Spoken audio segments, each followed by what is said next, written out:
സ്നേഹം നിറഞ്ഞ സഹോദരി സഹോദരന്മാരെ,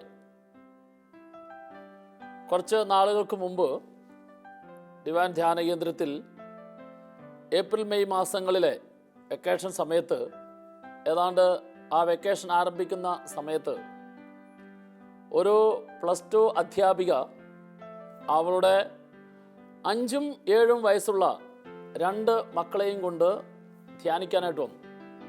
ധ്യാനം കഴിഞ്ഞതിന് ശേഷം ആ സഹോദരി വലിയ ഒരു കണ്ണീരോടെ എൻ്റെ മുറിയിൽ വന്ന് നിൽക്കുകയാണ്. 2 പിള്ളേരുമുണ്ട്. അവളുടെ കയ്യിൽ ഒരു പേപ്പറുണ്ട്. ആ പേപ്പർ എൻ്റെ മേശപ്പുറത്ത് വെച്ചിട്ട് ആ സഹോദരിയുടെ കണ്ണിൽ നിന്നും കണ്ണീര് ധാരയായി ഒഴുകുന്നു. അനുതാപത്തിൻ്റെ കരച്ചിലാണത്. സ്നേഹത്തിൻ്റെ നിറവിൽ നിന്ന് ഒഴുകുന്ന കണ്ണീരാണത്. ആ കണ്ണീർ കണങ്ങൾ എൻ്റെ മേശപ്പുറത്ത് അവൾ വെച്ചതായ ആ പേപ്പറിൻ്റെ മുകളിൽ ഇറ്റിറ്റ് വീഴുകയാണ്. ഞാൻ എൻ്റെ മുറിയിലെ കസേരയിൽ ആ സഹോദരി ഇരുത്തി. ഞാൻ ആശ്വസിപ്പിച്ചതിന് ശേഷം ചോദിച്ചു, എന്താ പറ്റിയത്, എന്താണ് ഈ പേപ്പർ? ആ സഹോദരി എന്നോട് പറയുകയാണ്, അച്ഛാ, ഇത് എൻ്റെ ഭർത്താവുമായിട്ടുള്ള വിവാഹബന്ധത്തിലെ വേർപെടുത്താനായിട്ടുള്ള ഞാൻ ഡൈവേഴ്സിന് വേണ്ടി എഴുതി തയ്യാറാക്കിയ, എനിക്ക് വേണ്ടി വക്കീൽ എഴുതി തയ്യാറാക്കിയ ആ ഡൈവേഴ്സ് പെറ്റീഷനാണിത്. ഇതുകൊണ്ടാണ് ഞാൻ ധ്യാനിക്കാൻ വന്നത്. ആ സഹോദരി അവളുടെ ദാമ്പത്യ ജീവിതത്തിലെ വേദനയുടെ കഥ എൻ്റെ മുമ്പിൽ തുറക്കുകയാണ്. ആ സഹോദരി പറഞ്ഞു, കഴിഞ്ഞ 5 വർഷമായിട്ട് ഞാനും എൻ്റെ ഭർത്താവും തമ്മിൽ പിണങ്ങി കഴിയുകയാണ്. എൻ്റെ ഭർത്താവ് ഒരു ബാങ്ക് ഉദ്യോഗസ്ഥനാണ്. ബാങ്ക് ഉദ്യോഗസ്ഥനായ എൻ്റെ ഭർത്താവ് ആ ബാങ്കിലെ ഒരു ജീവനക്കാരിയുമായിട്ട് ഒരു തെറ്റായ ബന്ധം ഉണ്ട് എന്ന് എനിക്ക് പലപ്പോഴും തോന്നി. അങ്ങനെ തോന്നിയത് സത്യമാണെന്ന് ഞാൻ വിശ്വസിച്ചു. അതിൻ്റെ പേരിൽ പലപ്പോഴും ഞങ്ങൾ വഴക്കുകൂടി.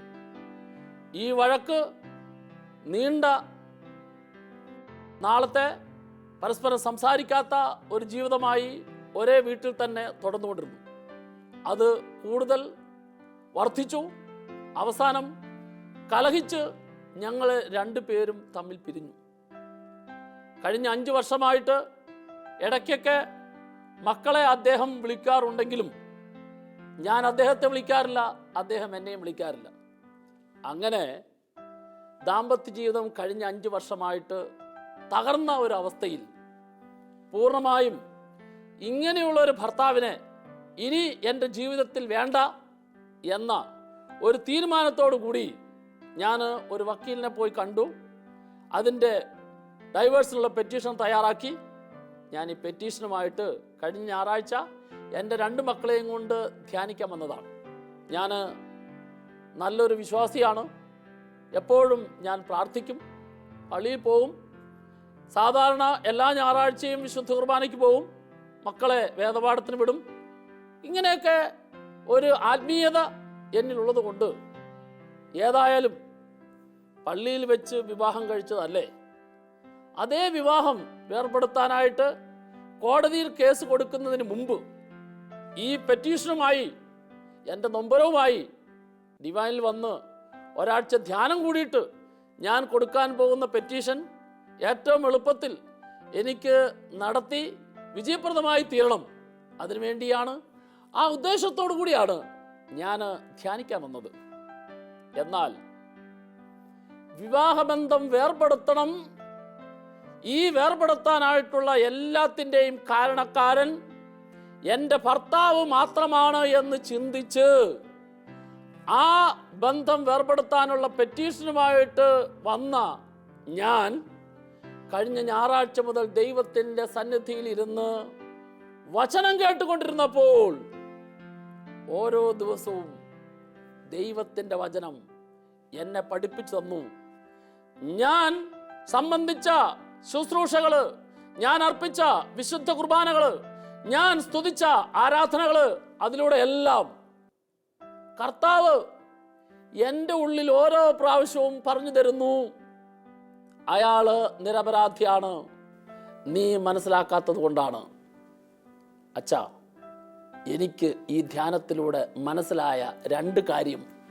ഒന്ന്, എൻ്റെ ഭർത്താവിനെ ഞാൻ മനസ്സിലാക്കിയില്ല.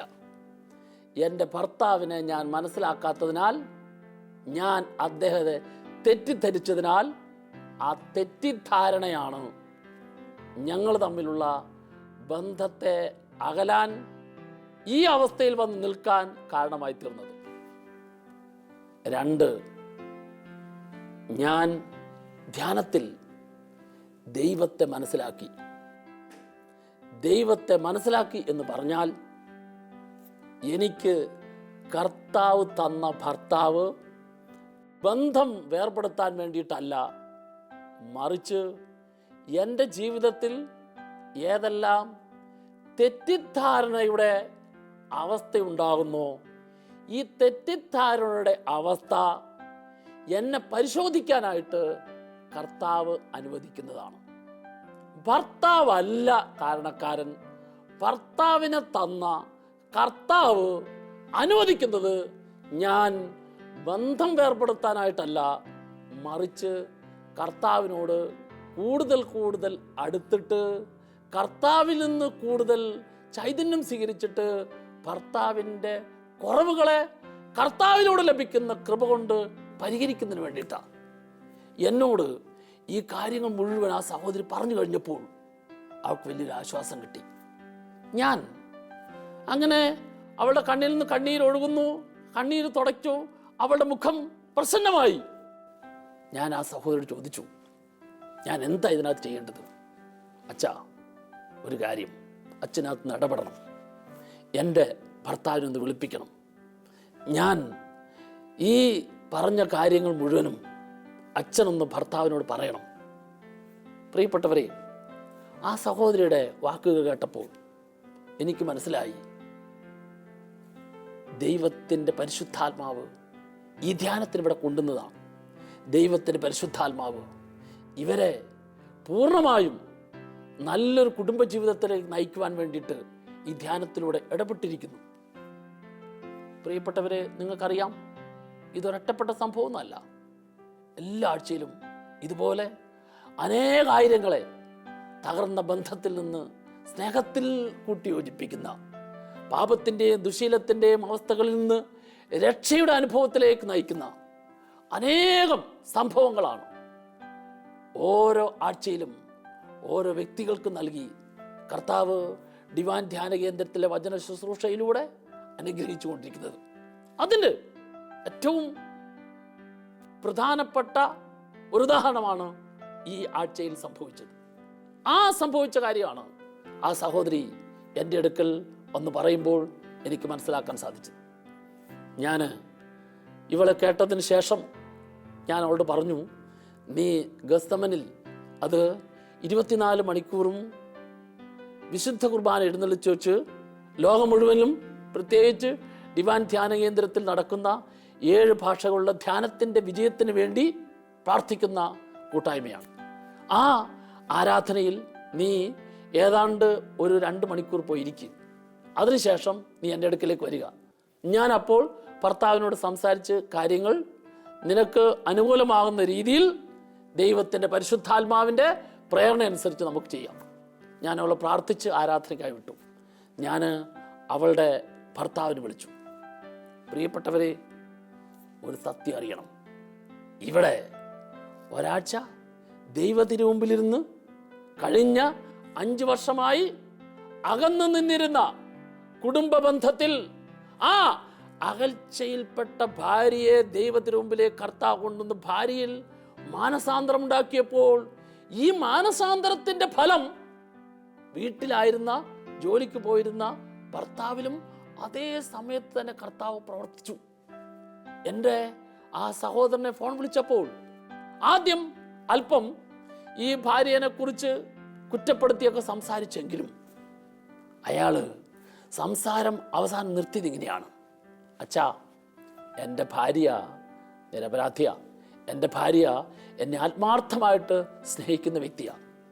പക്ഷേ എനിക്ക് ആ സ്നേഹത്തെ വേണ്ട രീതിയിൽ മനസ്സിലാക്കാൻ പറ്റാതെ പോയതാണ് കഴിഞ്ഞ നാളുകളിൽ ഞങ്ങളുടെ കുടുംബത്തിൽ സംഭവിച്ച തെറ്റ്, എന്നെ തെറ്റിദ്ധാരണയുടെ പേരിൽ ആരോപിച്ചപ്പോഴും അതിൻ്റെ പേരിൽ പല വിധത്തിൽ കാര്യങ്ങൾ ക്രമീകരിച്ചപ്പോഴും അവിടെയെല്ലാം ഞാൻ എൻ്റെ ഭാര്യനെ മനസ്സിലാക്കണമായിരുന്നു.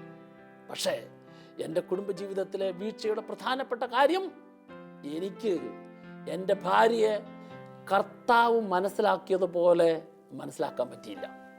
ആ മനസ്സിലാക്കലിൽ വന്ന വീഴ്ചയാണ് കഴിഞ്ഞ 5 വർഷമായി ഞങ്ങൾ അകന്നിരിക്കാൻ കാരണം. അവള് എന്നോട് വാശി പിടിച്ചപ്പോൾ ഞാൻ വാശി പിടിച്ചു. അങ്ങനെ സാത്താൻ ഞങ്ങളുടെ ഉള്ളിൽ വെച്ച ഈ വാശിയും വെറുപ്പുമാണ് ഞങ്ങൾ കഴിഞ്ഞ 5 വർഷമായിട്ട് അകന്നു കഴിയാൻ കാരണമായി തീർന്നത്. ആ സഹോദരൻ ഇതെല്ലാം കേട്ട ശേഷം ഞാൻ അയാളോട് പറഞ്ഞു, ഭാര്യയും 2 മക്കളും കഴിഞ്ഞ ആഴ്ചയിൽ ധ്യാനിക്കുകയായിരുന്നു, ഇപ്പോൾ എൻ്റെ അടുക്കലുണ്ട്. സഹോദരൻ നാളെ മുതൽ ആരംഭിക്കുന്ന ധ്യാനത്തിലേക്ക് വരിക. പ്രിയപ്പെട്ടവരെ, അങ്ങനെ ആ ബാങ്ക് ഉദ്യോഗസ്ഥൻ 2 ആഴ്ചത്തേക്ക് ലീവ് എടുത്തു. എന്നിട്ട് ധ്യാനത്തിന് വന്നു. ഞാൻ ആ ഭാര്യയെയും 2 മക്കളെയും അങ്ങനെ കുടുംബത്തെ മുഴുവൻ പിറ്റേ ദിവസം മുതലുള്ള ധ്യാനത്തിൽ സംബന്ധിപ്പിച്ചു. അവർ വലിയ സന്തോഷമായി. ആ കഴിഞ്ഞ 5 വർഷമായിട്ട് അകന്നു നിന്ന കുടുംബ ബന്ധം ദൈവത്തിൻ്റെ പരിശുദ്ധാത്മാവ് കൂടുതൽ സമൃദ്ധിയിൽ കൂട്ടിയോജിപ്പിച്ചു. എന്നിട്ട് 2 ആഴ്ചത്തേക്ക് ലീവെടുത്ത ആ ഭർത്താവ് വീണ്ടും ആ 2 ആഴ്ച 2 മാസമാക്കി. എന്താണെന്നറിയോ? ആ മക്കൾക്കും ഭാര്യയ്ക്കും വെക്കേഷൻ സമയം, അവധിയുടെ സമയമാണ്. ഈ 2 മാസം ആ ഭാര്യയും ഭർത്താവും ഡിവൈൻ ധ്യാന കേന്ദ്രത്തിൽ ഏറ്റവും കൂടുതൽ ആൾക്കാർ ധ്യാനിക്കാനായിട്ട് വരുന്ന സമയമാണ് വെക്കേഷൻ സമയം. ഈ വെക്കേഷൻ സമയത്ത് തൻ്റെ കുട്ടികളെയും അതുപോലെ ഡിവൈൻ ധ്യാന കേന്ദ്രത്തിൽ പ്രേക്ഷിതരായിട്ടുള്ള അനേകം പാവപ്പെട്ട കുട്ടികളുണ്ട്, പഠന മേഖലയിൽ പിന്നോട്ടുള്ള കുട്ടികൾ, ആ കുട്ടികൾക്ക് ട്യൂഷൻ കൊടുക്കുകയും അതുപോലെ ഭർത്താവ് ഡിവൈൻ ധ്യാന കേന്ദ്രത്തിൽ സഹായിക്കാൻ സാധിക്കുന്ന മേഖലകളിൽ 2 മാസം ആ കുടുംബം ശുശ്രൂഷ ചെയ്തു. അതിനുശേഷം അവർ വീട്ടിലേക്ക് തിരിച്ചുപോയി.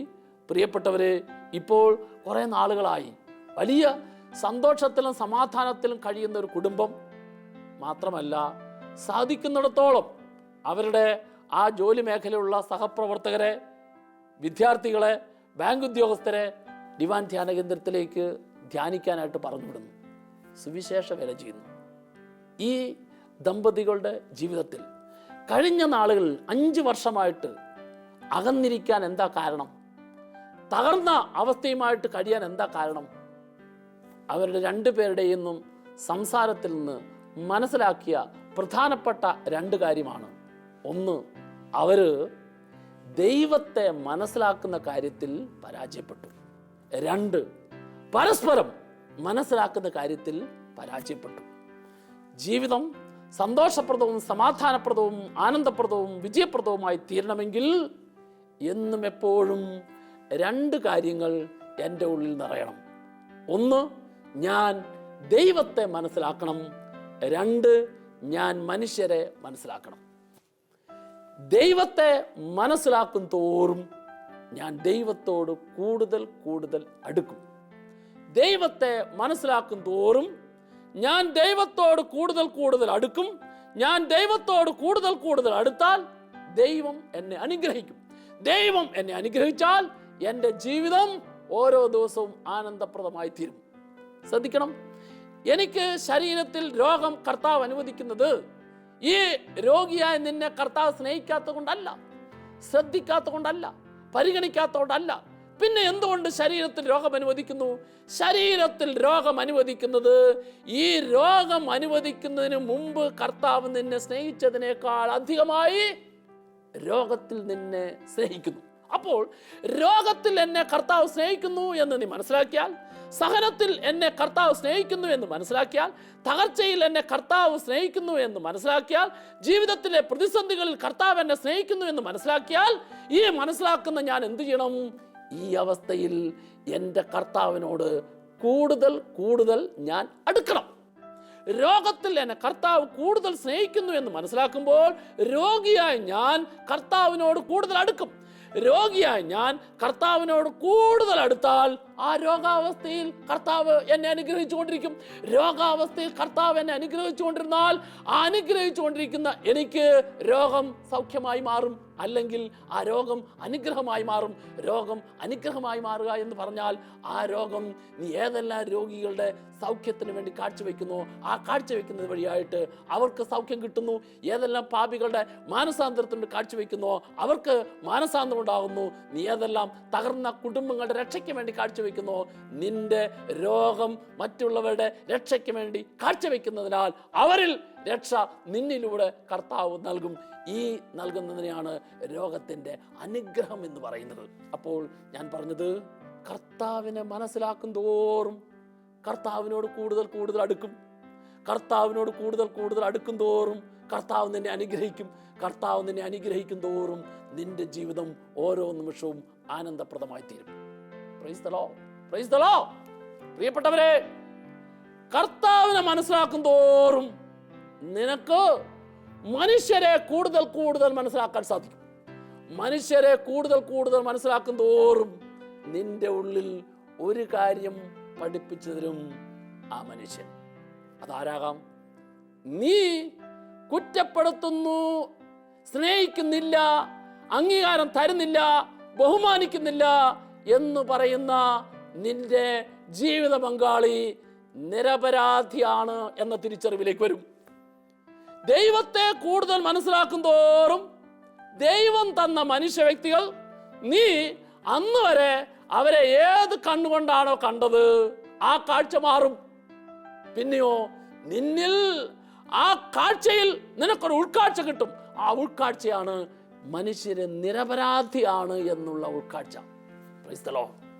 നിങ്ങൾ മനസ്സിലാക്കണം, ഈശോ ഏറ്റവും കൂടുതൽ പിതാവിനെ മനസ്സിലാക്കി. ഈശോ ഏറ്റവും കൂടുതൽ മനുഷ്യരെ മനസ്സിലാക്കി. ഈശോ പിതാവിനെ മനസ്സിലാക്കിയപ്പോൾ തെറ്റ് ചെയ്യാത്ത തന്നെ കുറ്റക്കാരനായി ഈ പീലാത്തോസ് വിധിക്കുന്ന പീലാത്തോസ് അല്ല, മറിച്ച് പിതാവാണ് അനുവദിച്ചത്. ഇത് കിട്ടാൻ കാരണം നമ്മൾ കാണുന്നു ലൂക്കായുടെ സുവിശേഷം 22-ാം അധ്യായം അതിൻ്റെ 42-ാം തിരുവചനം. പിതാവേ, എൻ്റെ ഇഷ്ടമല്ല നിന്റെ ഇഷ്ടം. പിതാവ് അനുവദിക്കുന്നതിനെല്ലാം ആനന്ദത്തോടെ സ്വീകരിക്കണമെങ്കിൽ പിതാവിനെ മനസ്സിലാക്കണം. യേശു പിതാവിനെ മനസ്സിലാക്കി. പിതാവിനെ മനസ്സിലാക്കിയപ്പോൾ പിതാവ് അനുവദിച്ചതെല്ലാം ആനന്ദമായി സ്വീകരിച്ചു. എന്താ ആനന്ദമായി സ്വീകരിക്കാൻ കാരണം? കുറ്റം ചെയ്യാത്തവനെ കുറ്റക്കാരനായി വിധിക്കുന്ന ഈ പീലാത്തോസ് നിരപരാധിയാണെന്ന് കാണാൻ. അപ്പോൾ പിതാവിനെ മനസ്സിലാക്കിയപ്പോൾ മനുഷ്യര് നിരപരാധിയാണെന്ന് യേശുവിന് കാണാൻ പറ്റി, യേശുവിന് സ്വീകരിക്കാൻ പറ്റി. അപ്പോൾ മുഖത്ത് തുപ്പിയവൻ നിരപരാധിയാണ്, കരണത്തടിച്ചവൻ നിരപരാധിയാണ്, കുരിശിൽ തറച്ചവൻ നിരപരാധിയാണ്. എന്താ കാരണം? ഇവരാരും വിചാരിച്ചാൽ എന്നെ കുറ്റം വിധിക്കാൻ പറ്റിയല്ല, എന്നെ കളിയാക്കാൻ പറ്റിയല്ല, എന്നെ അപമാനിക്കാൻ പറ്റിയല്ല, എൻ്റെ മുഖത്ത് തുപ്പാൻ പറ്റിയല്ല, എൻ്റെ കരണത്തടിക്കാൻ പറ്റിയല്ല, എന്നെ കുരിശിൽ തറയ്ക്കാൻ പറ്റിയല്ല. ഇത് സംഭവിക്കുന്നുവെങ്കിൽ പിതാവ് അനുവദിച്ചതാ. അപ്പോൾ യേശു പിതാവിനെ മനസ്സിലാക്കിയപ്പോൾ മനുഷ്യരെല്ലാം നിരപരാധികളാണെന്ന് കാണാൻ പറ്റി. Praise the Lord. ഇതുപോലെ കർത്താവ് കൂട്ടി യോജിപ്പിക്കുന്ന ഒരു ഭാര്യയും ഭർത്താവും കുടുംബജീവിതത്തിന്റെ അവസാന നിമിഷം വരെ, മരണം വരെ സന്തോഷത്തിലും സമാധാനത്തിലും ആനന്ദത്തിലും കഴിയണം. ഭൂമിയിൽ സ്വർഗം എന്താണ് എന്ന് കാണിച്ചു കൊടുക്കണം. ഈ ഭൂമിയിൽ സ്വർഗം പണിയാനായിട്ട് കർത്താവ് കൂട്ടിയോജിപ്പിച്ച ഭാര്യയും ഭർത്താവും സ്നേഹത്തിൻ്റെയും പരസ്പര സമർപ്പണത്തിൻ്റെയും പരിശുദ്ധിയുടെയും പൂർണ്ണതയിൽ സമർപ്പിക്കുമ്പോൾ ലഭിക്കുന്ന ഓരോ കുഞ്ഞും ഭൂമിയിലെ സ്വർഗത്തിൽ ജനിക്കണം, ഭൂമിയിലെ സ്വർഗത്തിൽ വളരണം. ആ മക്കൾ ഭൂമിയിൽ ദൈവരാജ്യം പണിയാൻ കാരണമായി തീരണം. ഇതാണ് വിവാഹം എന്ന കൂനാശയുടെ കർത്താവ് കൂട്ടിയോജിപ്പിക്കുന്ന ഓരോ ഭാര്യയിലും ഭർത്താവിൽ നിന്നും ഉണ്ടാകണമെന്ന് കർത്താവ് ആഗ്രഹിക്കുന്നത്. ഇങ്ങനെ ഈ ആഗ്രഹത്തോടുകൂടി കൂട്ടിയോജിപ്പിക്കുന്ന ദാമ്പത്യ ജീവിതത്തിൽ അവിടെ ബുദ്ധിമുട്ടുകളും പ്രയാസങ്ങളും അത് കർത്താവ് അനുവദിക്കുന്നതാ. തെറ്റിദ്ധാരണകളും കുറ്റവിധികളും കർത്താവ് അനുവദിക്കുന്നതാ. അത് മനസ്സിലാക്കണം. എന്താ? എന്നെ സ്നേഹിക്കാത്ത ഒരു വാക്ക് എൻ്റെ ഭാര്യയിൽ നിന്ന് വന്നാൽ ഞാൻ മനസ്സിലാക്കണം, ഈ വാക്ക് ഭാര്യയിൽ നിന്നല്ല, മറിച്ച് ഈ ഭാര്യ ഇങ്ങനെ പറയാൻ എൻ്റെ കർത്താവ് അനുവദിക്കുന്നതാ. എന്തിനാ കർത്താവ് അനുവദിക്കുന്നത്?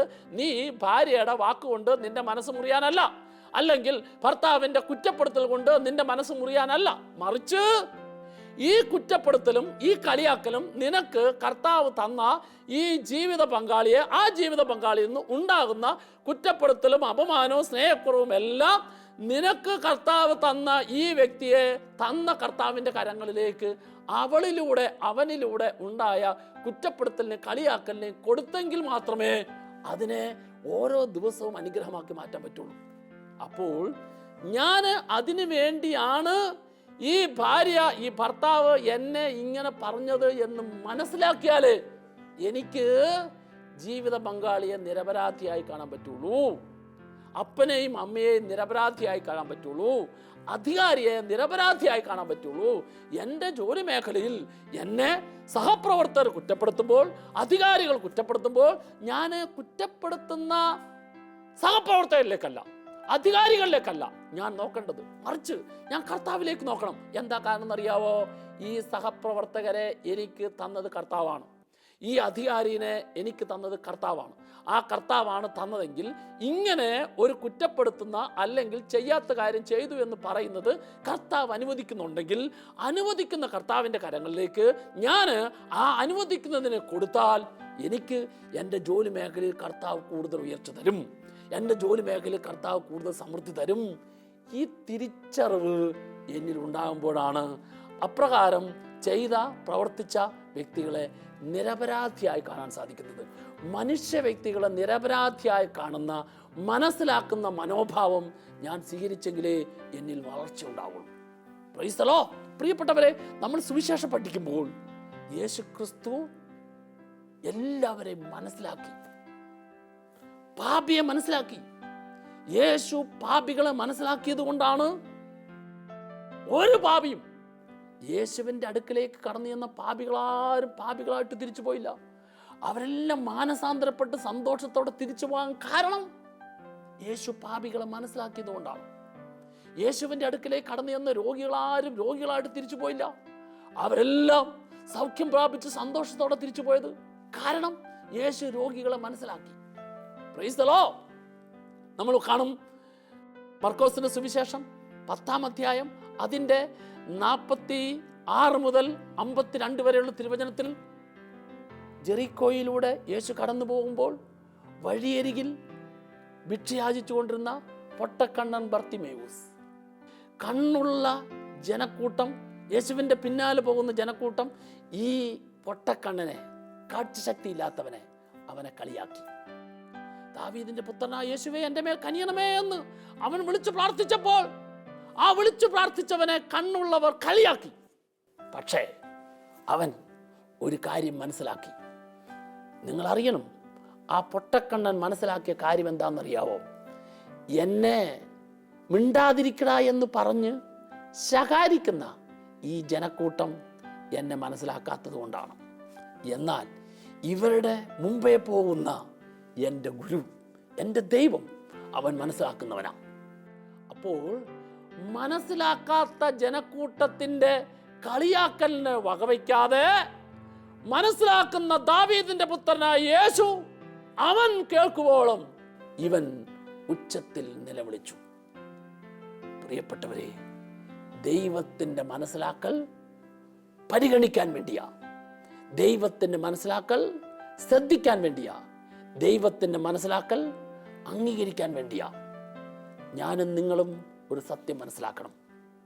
എപ്പോഴെല്ലാമാണോ ഞാൻ ആഗ്രഹിച്ചിട്ട് എൻ്റെ അപ്പൻ, എൻ്റെ അമ്മ, എൻ്റെ ജീവിത പങ്കാളി, എൻ്റെ മക്കൾ എന്നെ സ്നേഹിക്കാത്തത്, എന്നെ അംഗീകരിക്കാത്തത്, എന്നെ പരിഗണിക്കാത്തത്, എന്നെ ശ്രദ്ധിക്കാത്തത്, അത്തരത്തിലുള്ള സന്ദർഭങ്ങളിൽ ഇത് ആഗ്രഹിച്ചിട്ട് കിട്ടാത്ത അവരോട് ആരിലേക്ക് നോക്കി മനസ്സ് മടുക്കണ്ട, ഒരു തിരിച്ചറിവുണ്ടാകുക. എന്താ തിരിച്ചറിവെന്നറിയാവോ?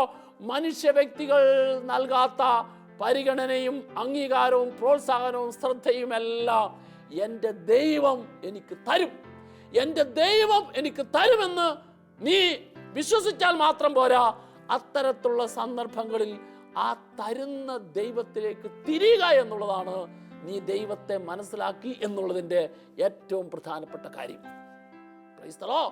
ജനക്കൂട്ടം കണ്ണുള്ളവർ പൊട്ടക്കണ്ണനെ കളിയാക്കിയപ്പോൾ, ശകാരിച്ചപ്പോൾ അവൻ മനസ്സിലാക്കി, ഇവര് എന്നെ മനസ്സിലാക്കാത്തത് കൊണ്ടാണ്, ഇവരുടെ മുമ്പേ പോകുന്ന ദൈവത്തെ മനസ്സിലാക്കാത്തത് കൊണ്ടാണ് എന്നെ കളിയാക്കുന്നത്. അതുകൊണ്ട് എന്നെ മനസ്സിലാക്കുന്നവനെ ഞാൻ വിളിക്കും. കൂടുതൽ ഉച്ചത്തിൽ അവൻ വിളിച്ചു. വചനം സാക്ഷ്യപ്പെടുത്തുന്നു, നടന്നു പോയിക്കൊണ്ടിരുന്ന യേശു അവിടെ നിന്നു. എന്നിട്ട് അവനെ കളിയാക്കിയ ജനക്കൂട്ടത്തോട് തന്നെ പറയുകയാണ് ആ പൊട്ടക്കണ്ണനെ വിളിക്കുക. എന്താ സംഭവിച്ചത്? ജനക്കൂട്ടത്തിന്റെ മുമ്പിൽ അവർക്ക് ലഭിക്കാത്ത പരിഗണന ആ പൊട്ടക്കണ്ണന് കിട്ടി. ഞാനും നിങ്ങൾ മനസ്സിലാക്കണം, ചില രോഗങ്ങളും ചില വേദനകളും ചില നഷ്ടങ്ങളും ചില തകർച്ചകളും കർത്താവ് അനുവദിക്കുന്നത് മറ്റുള്ളവർക്ക് ആർക്കും ലഭിക്കാത്ത പരിഗണന നിനക്ക് പ്രത്യേകമായി കർത്താവിൽ നിന്ന് ലഭിക്കുന്നതിന് വേണ്ടിയാണ്, കർത്താവിൽ നിന്ന് തരുന്നതിന് വേണ്ടിയാണ് എന്ന തിരിച്ചറിവുണ്ടായാലേ എനിക്ക് അതിൽ കൂടുതൽ കൂടുതൽ അനുവദിക്കുന്ന കർത്താവിനോട് അടുക്കാൻ പറ്റുള്ളൂ, അനുവദിക്കുന്ന കർത്താവിൽ നിന്ന് അനുഗ്രഹം സ്വീകരിക്കാനായിട്ട് സാധിക്കുള്ളൂ. യേശു തന്നെ പരിഗണിച്ചു എന്ന തിരിച്ചറിവ് ആ പൊട്ടക്കണ്ണനുണ്ടായപ്പോൾ അവൻ അന്ന് വരെ ധരിച്ചിരുന്ന പുറംകുപ്പായം ദൂരെ വലിച്ചെറിഞ്ഞു. അതാണ് മർക്കോസിന്റെ സുവിശേഷം 10-ാം അധ്യായം 50-ാം തിരുവചനം രേഖപ്പെടുത്തുന്നത്. ആ പൊട്ടക്കണ്ണൻ ധരിച്ചിരുന്ന പുറംകുപ്പായം ദൂരെ വലിച്ചെറിഞ്ഞു. അവൻ വലിച്ചെറിഞ്ഞ ആ പുറംകുപ്പായം അതൊരു പ്രതീകമാണ്. എന്തിൻ്റെ പ്രതീകം? അന്ന് വരെ യേശുവിനെ കാണാനും യേശുവിനെ സ്വന്തമാക്കാനും യേശുവിനെ അനുഭവിക്കാനും അവൻ്റെ ജീവിതത്തിൽ ഏതെല്ലാം തടസ്സങ്ങളാണ് ഉണ്ടായിരുന്നത്? അത് പാപത്തിൻ്റെ തടസ്സമാകാം, ലോകസുഖത്തിൻ്റെ തടസ്സമാകാം, സ്വാർത്ഥതയുടെ തടസ്സമാകാം, അഹങ്കാരത്തിൻ്റെ തടസ്സമാകാം, വിദ്വേഷത്തിൻ്റെ തടസ്സമാകാം. ഇങ്ങനെ ഏതെല്ലാം തടസ്സമാണ് ഉണ്ടായിരുന്നത്, ഇതാ ആ സകല തടസ്സങ്ങളും അവൻ എന്തെന്നേക്കുമായി ദൂരെ വലിച്ചെറിഞ്ഞപ്പോൾ അവന്റെ പൊട്ടക്കണ്ണ് തുറക്കാതെ തന്നെ വചനം സാക്ഷ്യപ്പെടുത്തുന്നു, അവൻ കുതിച്ച് ചാടി യേശുവിന്റെ അടുക്കലെത്തി.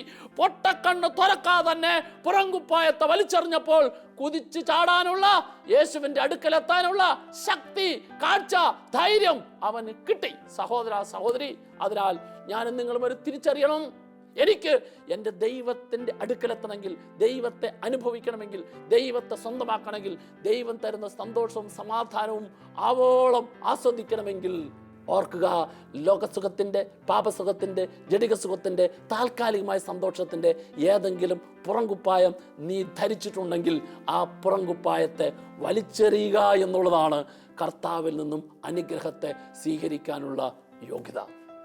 അപ്പോൾ മനസ്സിലാക്കൂ, നിന്റെ ജീവിതം ആനന്ദപ്രദമായി തീരണമെങ്കിൽ ഈ ജീവിതത്തെ ദാനമായി തന്ന കർത്താവിനെ മനസ്സിലാക്കണം. കർത്താവിനെ മനസ്സിലാക്കും തോറും കർത്താവിനോട് അടുക്കും തോറും അനുഗ്രഹിക്കും തോറും നിന്റെ ജീവിതം ആനന്ദപ്രദമായി തീരും. കർത്താവ് നിനക്ക് തന്ന അപ്പനാകട്ടെ, അമ്മയാകട്ടെ, ജീവിത പങ്കാളിയാകട്ടെ, മക്കളാകട്ടെ, സഹപ്രവർത്തകരാകട്ടെ, സഹോദരങ്ങളാകട്ടെ, അധികാരികളാകട്ടെ, അവരെല്ലാം നിരപരാധികളാണ്. കഴിഞ്ഞ നാളുകളിൽ നിന്നെ പറഞ്ഞ, നിനക്കെതിരെ ചെയ്ത ഏതെങ്കിലും വാക്കുകളോ പ്രവൃത്തികളോ നിന്റെ മനസ്സിൽ ഒരു മുറിവായി കിടക്കരുത്. നിന്റെ ഉള്ളിൽ അവരോട് വെറുപ്പും വൈരാഗ്യവുമായി കിടക്കരുത്. ഓർക്കുക, അവരല്ല കർത്താവ് അനുവദിച്ചതാ. എന്തിനനുവദിച്ചു?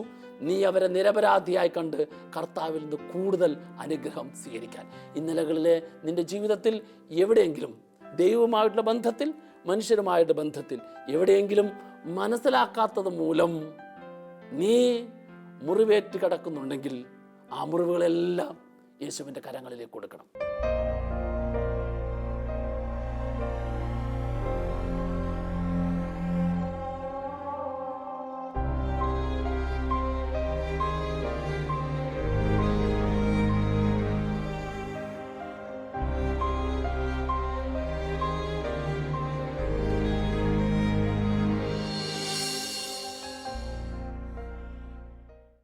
വിശദ വിവരങ്ങൾക്ക് director, divine vision, divine retreat centre, Muringoor, Chalakudy 680316, Kerala, south India. Telephone 0091 480 270 8098, 0091 480 270 2613. Fax 0091 480 270 8097.